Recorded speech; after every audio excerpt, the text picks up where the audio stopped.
Hi, this is Kimberly. Please enjoy our podcast, but remember our doctors are only here to educate, not diagnose. If you have any questions or need any further information, please email me. My email address is kim@mfwellness.org.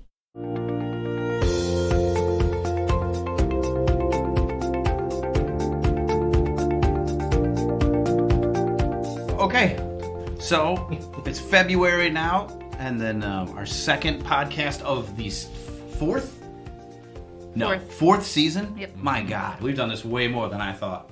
We're averaging like 100-something listens per podcast. That's awesome. It's incredible. It's been a little bit different with other people out. Yeah. I was out, and then you were out the last time. Mm-hmm. Oh, there's a full crew. Yeah, Everybody's here now. Yeah. Oh, it Here. is of season 4. Yeah. And so it's going great. We got a guy who was in yesterday, and he was like, "Man, I'm caught up. I'm almost caught up." And he's on the tick episode. And yeah, what do you say? I'm He- binge listening he to loves your it. podcast, Yeah. and I'm like, I don't think I'd ever lived to hear that. That's right. He's like, Someone wanted he goes, to "You guys sit down don't talk that about bones at all." I'm like, "No, we generally don't, because bones are awesome, but the purpose of our practice is to help families get healthy, and so the podcast is just an extension of that." And so, anyway, it's really great to hear all this positive feedback. I'm really excited about it. So, we have, in true to that form, another special guest. We've been looking for her for about a year, right, Kim? Yes. And so, long time ago, I was driving somewhere. I was doing something.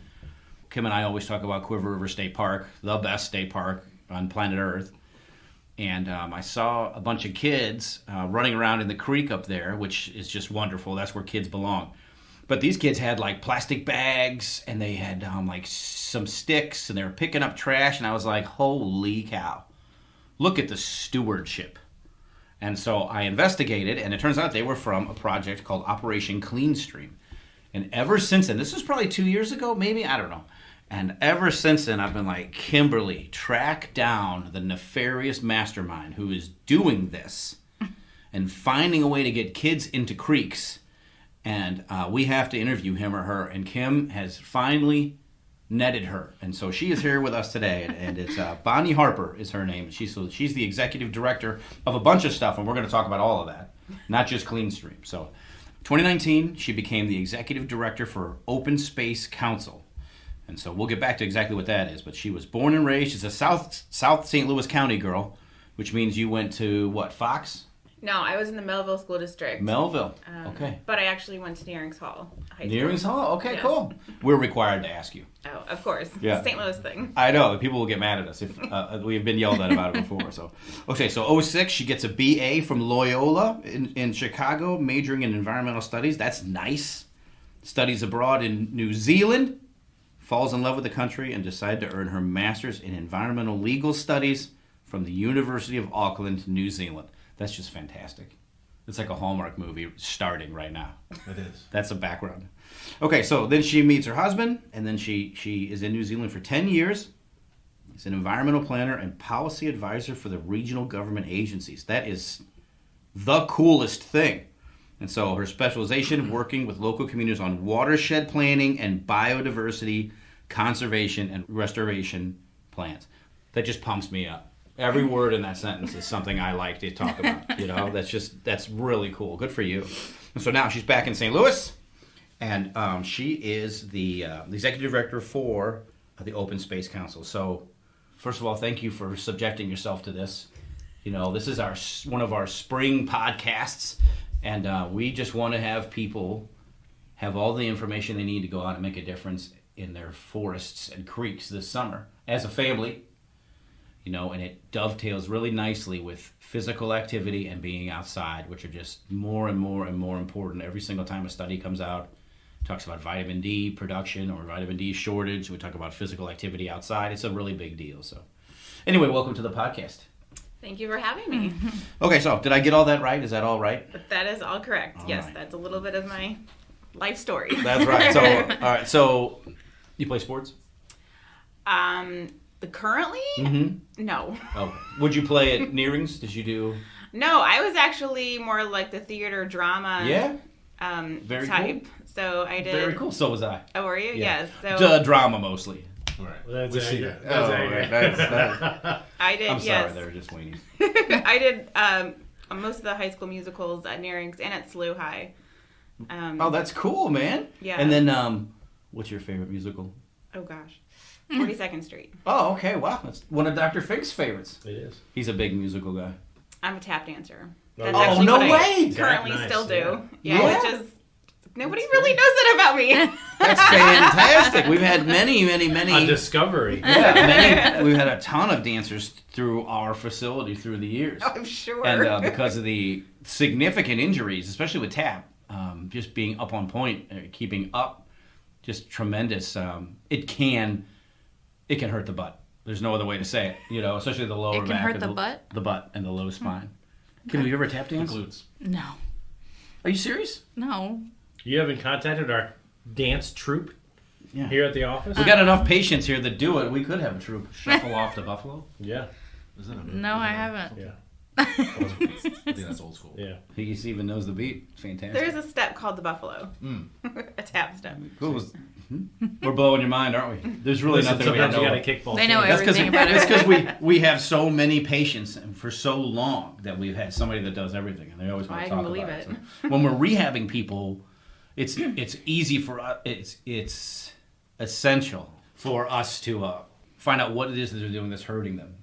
And so for tap dancers, it's super fun. It's only a matter of time for they're busting it out out there for everybody to watch. So it's pretty good. Pretty good. It's almost as entertaining as when we have somebody who hurt themselves doing animal balloons, and we make them. Yeah. Like you're gonna stand here and inflate balloons all day for these little kids. That was a really good day. So. Okay. So I think we should talk about the Open Space Council a little bit. Sure. So we are a 501c3 nonprofit, and we've been around since 1965. So a pretty kind of long-lasting, pretty well-founded, I guess, environmental and conservation organization. So we originally founded as the Open Space Foundation. Okay. And that was to do fundraising efforts to help start to conserve open space in the region, to try to protect it from development and all of the sort of urban sprawl that was happening. Right, in St. Louis. Yeah, in the St. Louis area in the 60s. So we would work to, like I said, raise funds to purchase private lands, and then we would usually end up turning that land over to a parks department and getting that space protected as a park. So That's awesome. we worked with, Missouri State Parks, Missouri Department of Conservation, municipalities, St. Louis County quite a bit, and creating lots of parks around the St. Louis area. That's awesome. So, which one? Can you name any specifically that you know? Like, and you may not. Like the it's first fine. one or something? Yeah. But the first one that we worked on was Bee Tree County Park, which is a St. Louis County park in South St. Louis County, across the street from where I was born, which is kind of that's- ironic. Oh, that's cool. That is cool. It's kind of fun. Yeah, so that was I think it's kind of funny that I ended up where I've ended up. Yeah. That's really because cool. that was kind of like my stomping grounds when I was a kid. But then some more, I guess, maybe really, really well-known parks around the area. Castlewood State Park. No way. Yeah. That's for people going to Logan. That's the chiropractic school over there. Castlewood's where you hang out. Yeah. Because for some weird reason, chiropractors like to climb rocks and ride their bikes. It's just endemic in our community, and Castlewood is just an awesome place. I knew some guys who got lost over there. Straight up. Riding their One bike. guy got killed over there a couple years ago. Cliff? No, train. Oh, yeah. I remember that. It's like the secret train. Yeah. So be careful when you go there. Yeah, but it's still a great park. Yeah, it's great. But be careful. And the river, be careful. Yeah, there's a river. And then I guess more recently, it's more about kind of adding on to existing parks, because what we're in today, there's not a lot of open space land left. You're right. So we've been helping to kind of expand existing parks where we can. So just this past summer, we were lucky enough to help add on 156 acres to Greensfelder Park. Jeez. Which is a St. Louis County park on the edge of 150 St. Louis acres County. in the city. Yeah. That's Is that near, ridiculous. It's near, it's in Eureka. It is sort of near Rockwood, but it's just kind of up behind Six Flags. Behind Six Flags, Yeah. Yeah, they, Yeah. do you know who Gork is? Yes. Okay. Yes. We have a bunch of their guys here that are patients of ours. They're always talking about the work that they've done at, At Greensfelder. Yeah. He was just talking about it. and at Klondike. Mm-hmm. So, yeah, that's cool. Those kind of dovetail really nicely together because it really drives participation. Yeah, and I mean that's why we do a lot of this open space acquisition, is to really give people more opportunities for outdoor recreation, to get out there and hike and enjoy nature and wildlife. That's cool. That's a big part of what we do, and also just for the environmental protection that goes along with it, making sure that there's enough quality habitat to sustain our wildlife populations. That's it. And if they don't know bluebirds or raccoons or possums, and they don't see possums, if it's not in their mind, then no one's going to be interested in protecting it. Exactly. And that's the biggest deal, is that not that people hate animals, but they're completely oblivious to what is going on. That land is just getting ground up. And so that's another super cool aspect of what you're doing. It gives them some ownership of like this is your state park. This is where you belong. These are the animals that live here. So it really gets them invested in protecting it. That's cool. And then, well, just kind of building on your point there.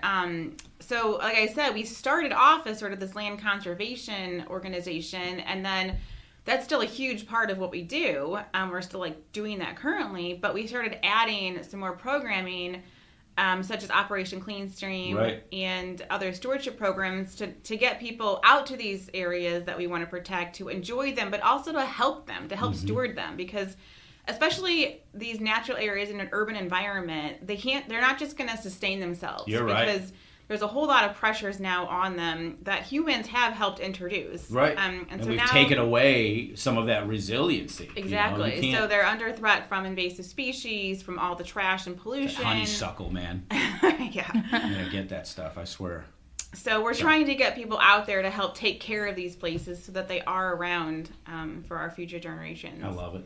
Do you have you talked to we had the St. Charles County Parks manager on last year now, and he's got a couple programs going on like that too. I don't know if you have a chance to interact with him. He's awesome. Not yet, but I would definitely love to. He's a really. We'll have to put you. Tim We'll put you in touch with him. We'll set it up. No we'll problem. set it up for you. Yeah. No problem. We got people now. We do. We got we people. have MDC. We do. We got everybody, and I just love it so much. But yeah, that's what what would be cool is if we had everybody there. If we have Bonnie's team, our best friend, the tick doctor, the bear.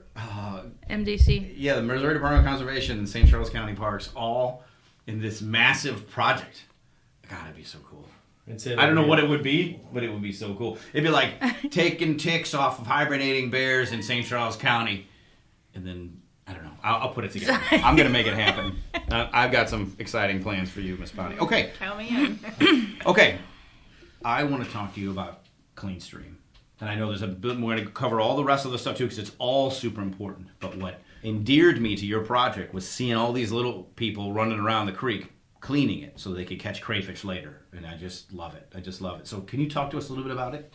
Yeah, so actually, that's one of our longest volunteer programs that's been going since the 60s. And, That's awesome. That is awesome. And so it started out on the Merrimack River watershed. Heck yeah, man. Yeah. That is the river. It's a great river for canoeing, kayaking, floating, swimming, fishing, all those fun things. Everything. That all kids and all families really should be doing. It's so close to the St. Louis area. It is.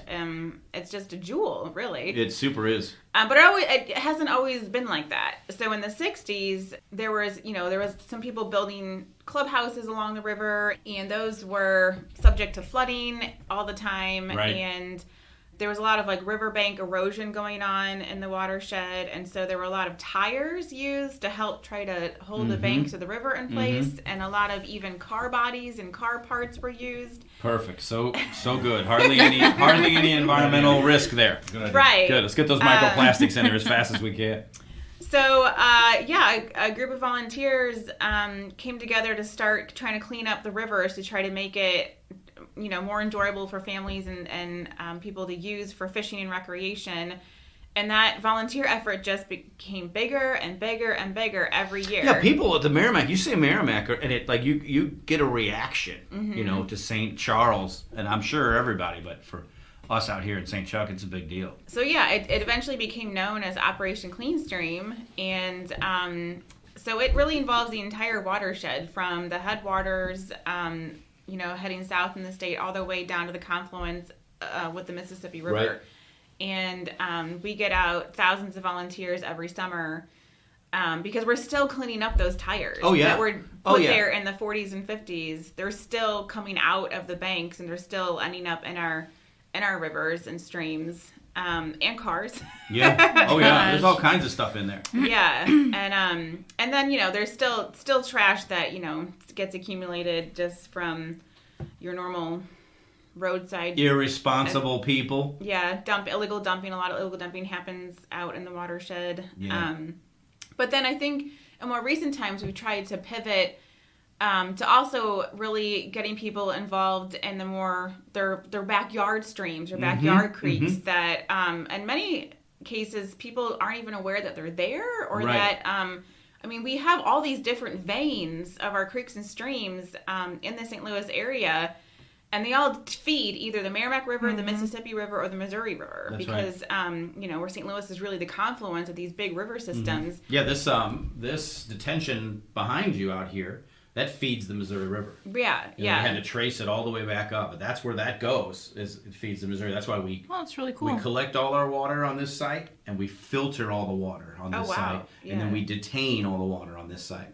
And so we can detain here the first 48 hours of a 100-year storm before we flow over into the public facility. Yeah. Because we're awesome.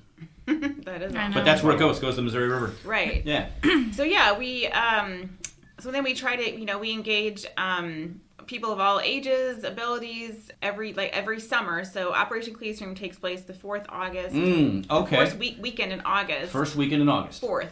Oh, the 4th. Excuse me. I'm so sorry. It's my fault. And we organize for people to get out on the rivers in canoes. Straight up. So it's a full-on flotilla. Yeah. Oh, yeah. Oh, my God. I love it. So you can get out on a canoe or by boat. We provide all those resources. But then you can also just go and walk your creek and pick up trash in your creek as well. And we provide all the supplies for people to do that. We arrange for all of the trash disposal. Yeah, that was my question. Yeah, so we arranged for different kind of disposal hubs throughout the region, and so that's where people can take their trash and tires, and we arrange for the proper disposal of the tires. And every year through Operation Clean Stream, on average, we're removing about between 1,000 and 2,000 tires. Wow. And we take those, and they get shredded. Mm-hmm. Yeah, none of this is possible without our amazing volunteers, too. And many of them, I would say... It's crowdsourced, man. Yeah. I love it. And the majority of them really do return year after year after year to do this work. I bet. It's a really great feeling to clean a creek. Yeah. So, yeah, that's something that, like I said, has been going on for over 50 years now. God, that's so neat, man. Stuff like that's all organic. It just... maybe there's hope.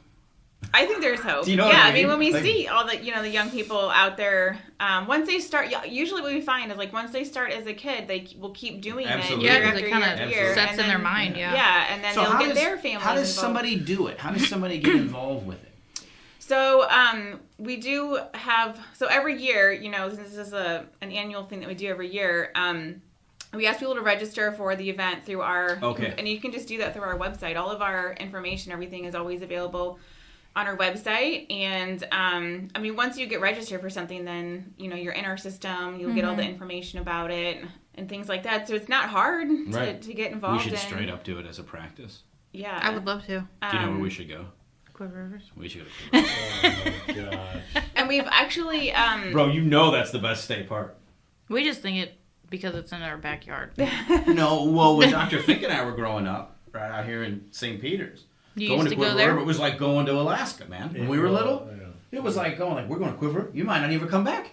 You might be bears. Still the same way. The poor young lady I married, her cattle ranch backs up to it. She literally is from that state park. She had never been there. Except for when the animals would jump the fence and go in the park and they'd go chase them. It's a small world. Mm-hmm. But, yeah, sorry.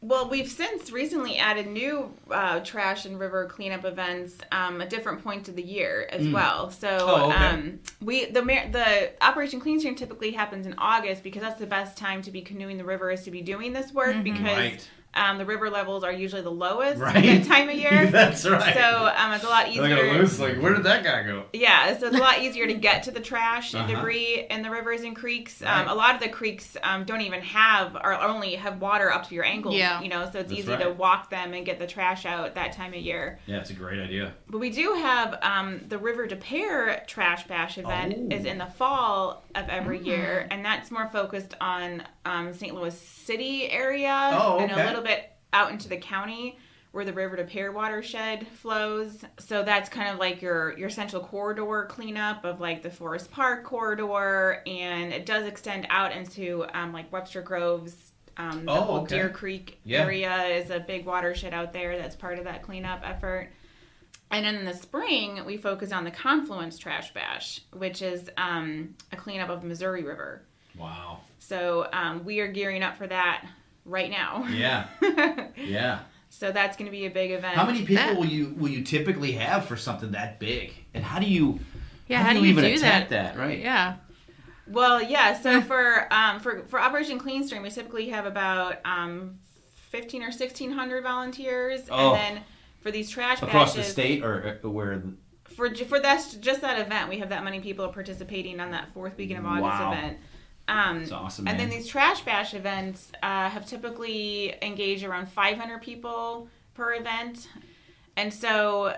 Yeah, we hope to keep those events. Haven't been going as long as Operation Clean Stream, so we're hoping to keep building on those events, and we'll we'll hopefully get to the same point that we are with Operation Clean Stream. I think it's just people really like feeling good about doing something good for the environment, and we make it really easy. I think for people to know. Yeah, that's what to do something I know. wanted to make sure we absolutely covered is how well you guys have transitioned digitally to like. You want to clean something? Here's what you do. I just think you've done a really great job. Yeah. So we always provide lots of instructions to people. We have like signs out, so it's not you don't get lost trying to figure out where to go. Yeah. We always do pre-scouting, so that way people know what kind of site they're going to. Oh, okay. Because there are different kind of, I guess, grading scales or levels of sites. From being like very easy with, that's good for young children through a little bit more, moderate or difficult, terrain, whether there's like steep creek. Because, there could be steep creek banks involved, or it could just be like a little walk in the park, So we always get out there and really make sure our volunteers know what to expect and know what they're getting themselves into. We're never going to see you again. Because volunteer safety is something that we are strive for. Right. We want to make sure all of our volunteers are safe and don't get injured. Not that the things that we do are like overly strenuous or whatever, but there's always a risk that comes with working in the outdoors. Right. When you try to collect a copperhead. Yes. They get mad when you try to. You might encounter a snake or two when you're doing this work. But that's okay. Like learning how to deal with that is super, super important. Yes, and we provide training, orientations for our volunteers, and safety briefings, and all this kind of good stuff. How many times a year do people ask if you still suck out the poison? Tell me you've heard that at least once from a volunteer. Yeah. I knew. Yeah. I don't know. I'm sorry. I just love it. Okay. What's Passport to Clean Water?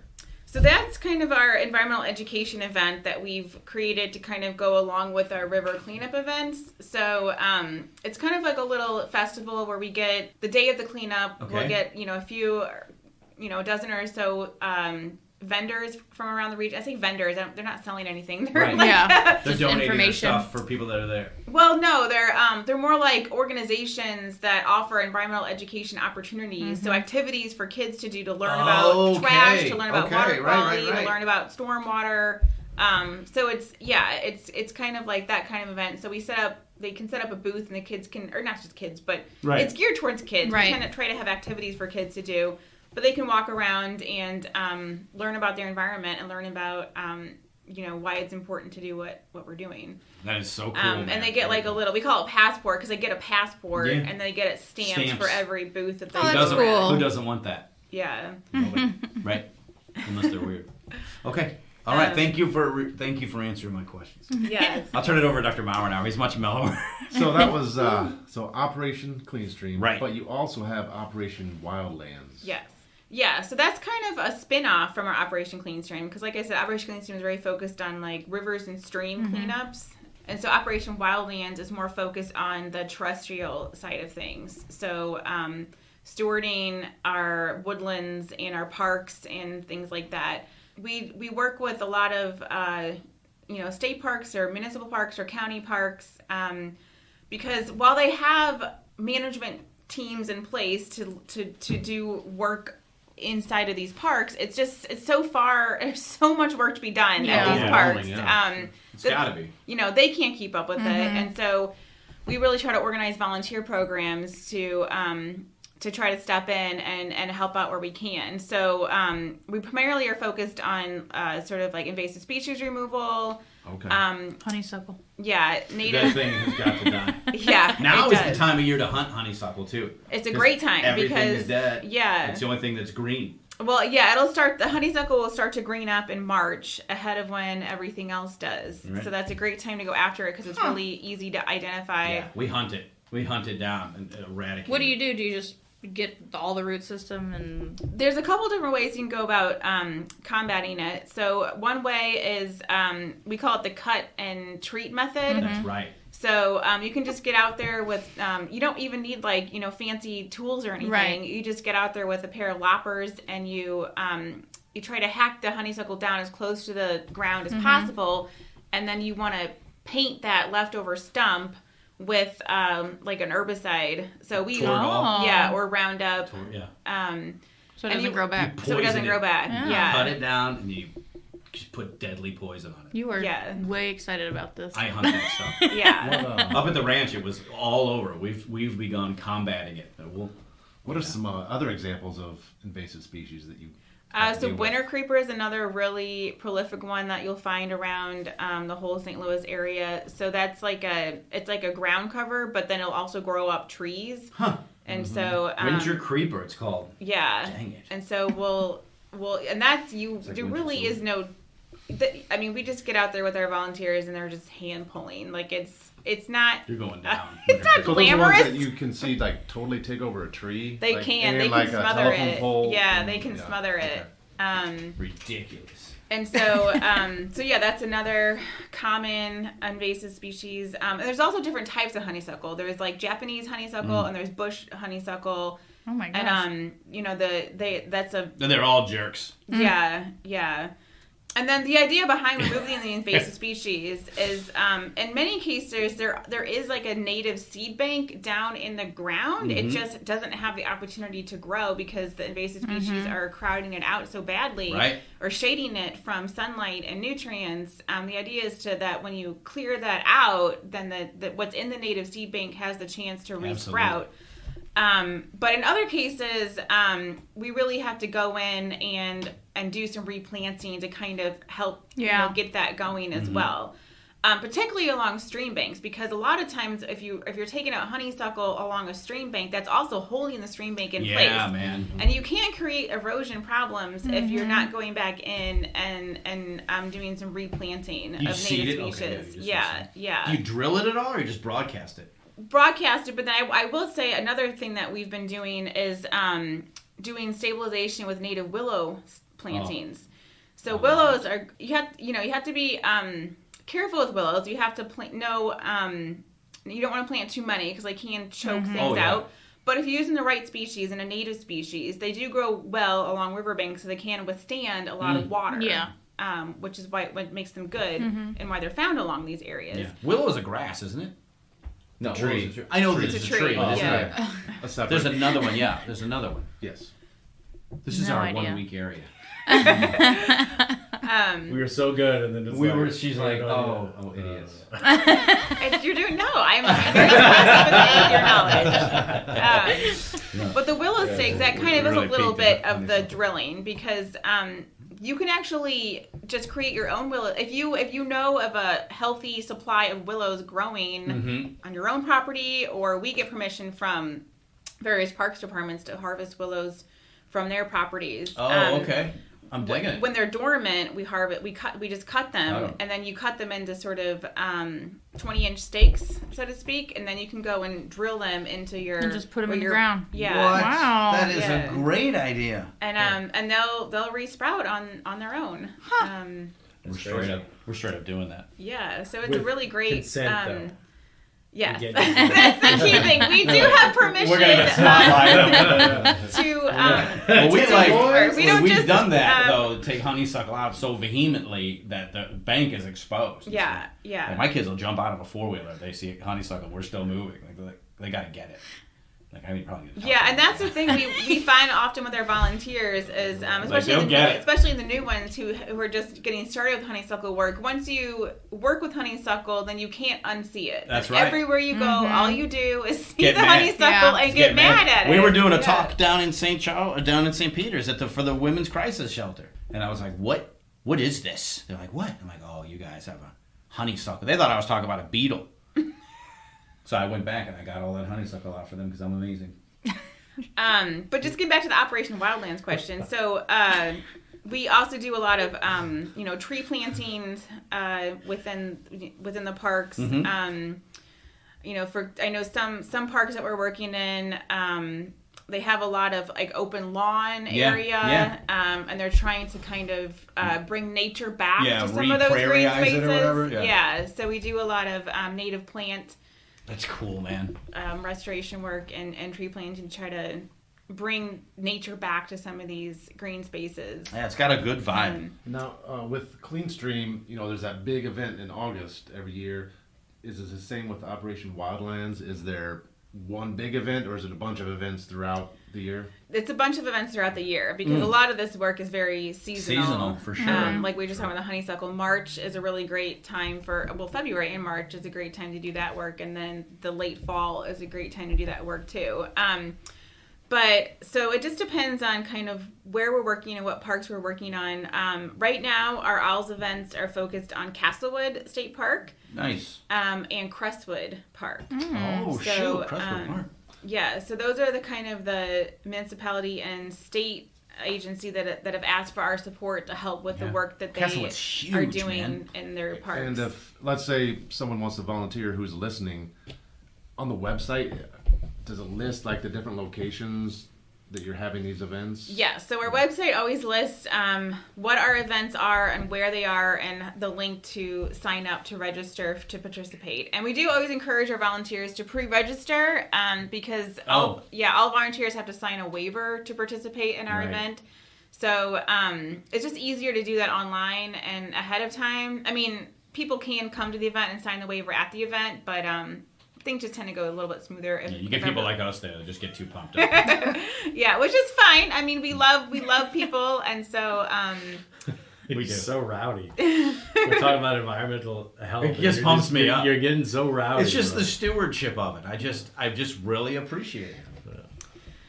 Do we need a timeout? No, I'm good. I'm just pumped up. You're going to want a timeout when I sign our practice up for like 9 events. I'm going to go on their website. They'll be like, why is Dr. Fink's staff coming to 15? And we're like, all of a sudden, we're the stream team.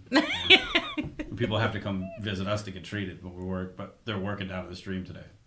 Yeah, we just bring our tables. It's going to be wonderful. Sorry, Bonnie. We don't mean to scare you. no, it's fine. But yeah, our Owls events are so Owls is our acronym, Operation Wildlands. Owls. Okay. I was already there. Yeah. We are gearing up for those to start in March. Yeah, so we're really here for, any kind of public land manager to come to us and say, we really need some extra support with this, and we'll try to make it happen. That's awesome, man. We're working this coming Saturday, actually, at the Young Conservation Area. So that's the Missouri Department of Conservation area. It's out in Eureka.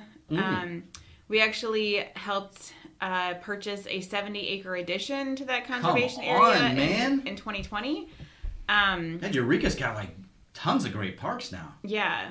And Six Flags. And so now that addition that we helped purchase, it was kind of an old homestead. Oh, shoot. And so there's a lot of trash and debris that was left behind by the sort of generations of landowners at that site. Sure. So last year and now again this coming Saturday, we've been organizing cleanup events on that piece of property. You got a team of people with metal detectors? You're going to need it. Yeah. You're going to find some old really good nails and stuff.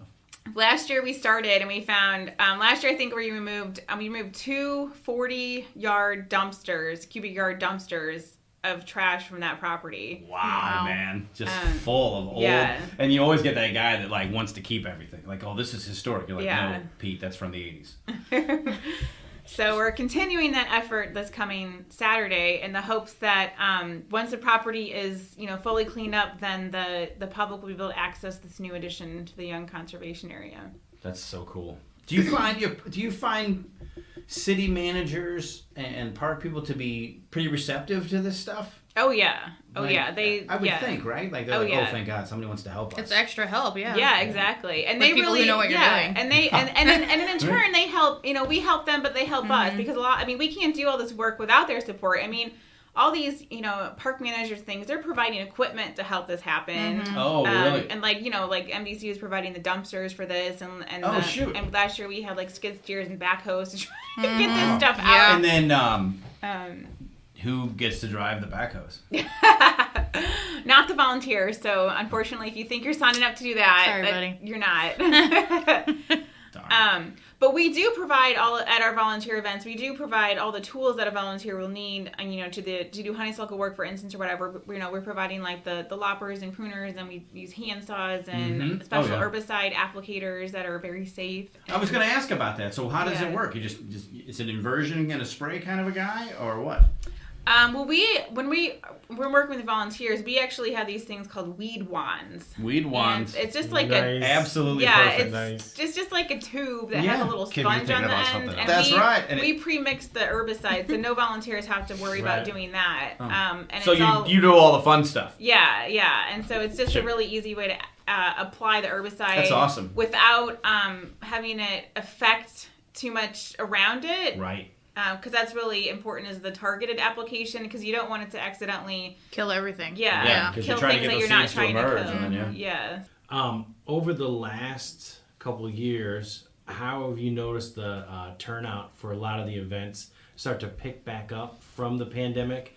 Because in April of 2020, I think it was the first time you had to start canceling events. Because people, it was public safety and all that. So and that was really hard to do. The summer kind of 2020, towards the end of summer, we felt at that point it was okay to kind of start doing events again, but we had to really pivot the way we did events. So most of our events are, engaging groups of volunteers and sort of 20 to 40 people at an event or at one time. But Operation Clean Stream that August was the first time that we called it a self-guided way of doing the event. So normally we would have a volunteer group leader who would be on site with a group of, like I said, 20 to 40 volunteers at a cleanup site or at a restoration site. And so that year we had to, we didn't offer that model. We actually expanded Clean Stream to be a whole week-long event. And so people could go out just within their own household or just as individuals and go to a cleanup location that we pre-scouted, pre-identified. They could come to we actually set up supply distribution hubs across the region so people could go and get their supplies to do their cleanup. Awesome. So that's how we had to make that adaptation for Clean Stream and Trash Bash in 2020. And we actually continued many of those adaptations into 2021. Yeah, I bet. Right. But I guess in 2021 we were able to still offer groups again, but we still left the option to do like a self-guided individual cleanup for anyone that still wasn't comfortable doing something as a group. However, we do think now all of our events are pretty COVID safe for the most part because they're always outdoors. And plus, you're the one place where people need to be, right? Getting sun, getting sunlight, and you're outside working.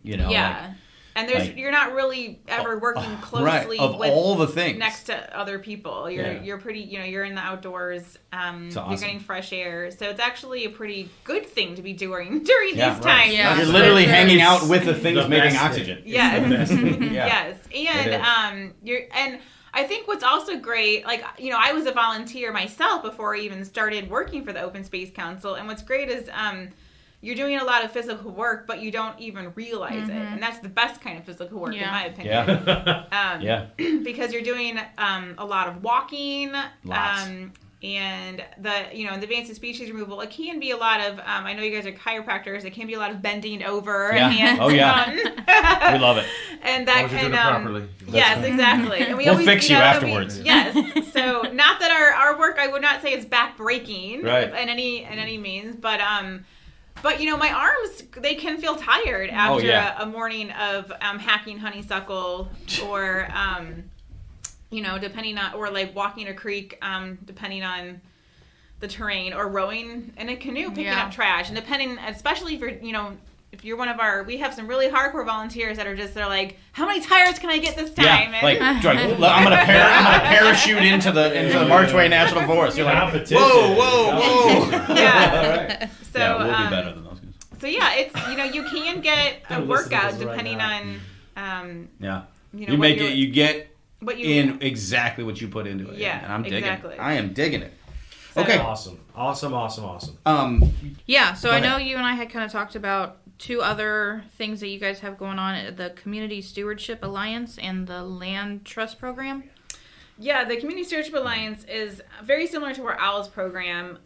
It's where we work with, in certain parks. However, the difference is that with the Community Stewardship Alliance, we're asking volunteers to sort of adopt a park and join a team. That's cool. Yeah, and join a team that's forming at a park to do restoration work on an ongoing basis. So usually these events are sort of monthly events that volunteers can get stuck into. So that we're in a pilot year of the program. So right now we're piloting it at trying to judge that engagement, Kim. Yeah. So we're piloting it at 3 St. Louis County parks right now. So St. Vincent Park, which is in North St. Louis County, Creve Coeur Park, which is we have so many patients that go to that because it's on the other end of 364. Yeah. Just a ton of people. And then Lower Merrimack Park, which is South St. Louis County. Straight up the Lower Merrimack. So we have sort of these ambassadors who are the site leaders at these parks and sort of in charge of these volunteer teams. And so we're, like I said, we're forming volunteer teams at each of these parks, and they can really kind of get stuck in on a regular basis with the projects going on at these parks. And the projects are, they vary from, there will always be invasive species removal. Unfortunately, that's just the way things go. Yeah, because they're jerks. Yeah, but we do a lot of tree planting at these parks, pollinator garden. Heck yeah, man. Now you're talking. We do riverbank stabilization, stream cleanups.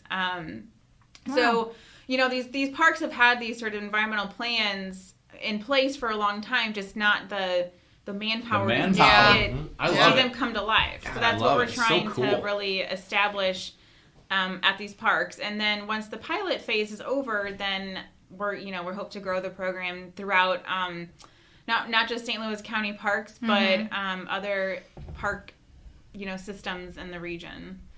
And then what was the land trust program that you had? So that's our land conservation program that I talked about. Our land where we help to acquire private land. Get it ready, then turn it over to a state or county, whatever, municipal park. So, that's how we're increasing the ability for people to get out and recreate in our region. It's so cool. And what's your website? So it's openspacestl.org. .org. They're a .org as well. Yes. We're a .org. Yes. And it's important. Okay. And so jump on there because, like I said, actually our cleanup event at the Young Conservation Area this weekend is actually sold out. It's not sold out. It's full. She just did. That's awesome. She just did air quotes. Yeah. She just did air quotes. But we have more opportunities coming up. The first week of March, so March 4th and 5th. We're going to be doing willow staking along the Merrimack River. Oh my God, that's our thing. Yes. That's our new thing that we like. Lower Merrimack Park. Down in March SoCo. 12th, we'll be doing honeysuckle hack at Castlewood State Park. Oh, we got to get all the chiropractors out there.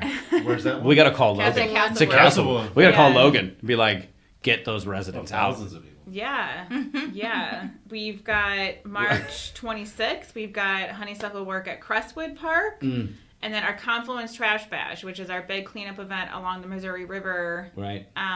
is April 5th through the 9th. Okay. Or maybe And it's you the can 4th, just sign the up 4th for through the that 9th. all online, right? Yes. Okay. Good. I was worried about that. I'm glad to hear it's ahead of turkey season. And then we're gonna be we pretty much add events weekly as they get scheduled, because we still have events that are going to be scheduled for our Community Stewardship Alliance locations. So Creve Coeur Park will have events coming up. St. Vincent Park will have events coming up. So Yeah, I bet the Creve Coeur stuff's pretty well attended. Yeah, that park's yeah. near and dear to a lot of people. Yeah, they're on our website, and then when you're on our website, I also encourage people to sign up for our newsletter, because that's how we send out our alerts about our volunteer opportunities. Kim, I'm sure, has already signed us up. I don't know about you. Kim, don't have that. And then our social media accounts always have our volunteer opportunities up as well. Oh, okay, cool. So our I'm sure we follow Facebook, those. Instagram, We do. Twitter, those things. We always The post things. our volunteer opportunities there too. Yeah, Awesome. the only wholesome information on Instagram is actually coming from you guys right now, and us. I guess that's accurate. It's like you go in and you're like, oh god, not today, guys. I'm not doing this today. I wish they could just have like a wholesome content only. Like, oh, okay, let's look at all the park stuff. Because you can't. You don't know what you're gonna get. This is true. I'm not on. I don't know. Oh, it's just you're so cool. Okay, I'm on the Twitter though. well, Bonnie has survived. I have. Thank you very much. We you don't have to go far. It's not a stretch to talk about the benefits, the concrete linear association between outside exercise every single day and increased health outcomes, decreased heart disease, cardiorespiratory, all the other stuff that goes with it. It's right there. And there's no better way to spend outside time than getting a group of people that you love spending time with and going out and attacking honeysuckle. It's just cool. It's just rewarding. And especially for those of us that grew up out here, you say names like Creve Coeur or Lower Merrimack, like that means something to people. And be able to go back into these places that we enjoyed as children, tear out a bunch of tires and restake it with willows. That's about as wholesome as you can get. You know what I mean? Like, that's really neat. So thank you. Your organization is just wonderful. And I'm just so glad you took the time to come out here today. Thank you very much.